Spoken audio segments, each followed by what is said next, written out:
Hello అండి. మనం ఎప్పుడైనా కానీ ఇంట్లో బిర్యానీ చేసుకుంటాం కదా. బిర్యానీలోకి కాంబినేషన్గా మనం మిర్చి కసాలం చేసుకుంటాం కదండి. దాన్ని ఎలా చేయాలో నేనైతే చూపించేస్తాను. మిర్చి కసాలం చేసేటప్పుడు ముందుగా మనం పల్లీలు, ఉల్లిపాయలు కొద్దిగా ఫ్రై చేసేసి మనమైతే ఫైన్ పేస్ట్ లాగా ప్రిపేర్ చేసేసుకోవాలి.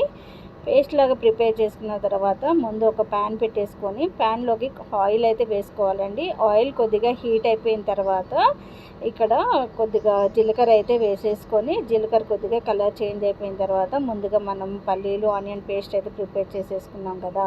ఆ పేస్ట్ అయితే వేసేసుకొని కొద్దిగా ఒక 2 మినిట్స్ ఫ్రై చేసుకున్న తర్వాత వాటర్ అయితే వేసేసుకొని ఇప్పుడు మనకి బజ్జీ మిర్చి దొరుకుతుంది కదండి. ఆ బజ్జీ మిర్చి అలానే ఎర్రగా పండిన టమాటాలను అయితే తీసుకొని వాటిల్లో వేసేసుకున్న తర్వాత ఒక 2 to 3 మినిట్స్ అయితే కుక్ చేసేసుకోవాలి. కుక్ చేసుకున్న తర్వాత దాంట్లోకి మనం ఇప్పుడు గరం మసాలా, పసుపు, ఉప్పు, అలానే కారం, ధనియాల పొడి ఇవన్నీ వేసేసుకొని కొద్దిగా చింతపండు వేసేసుకోవాలండి.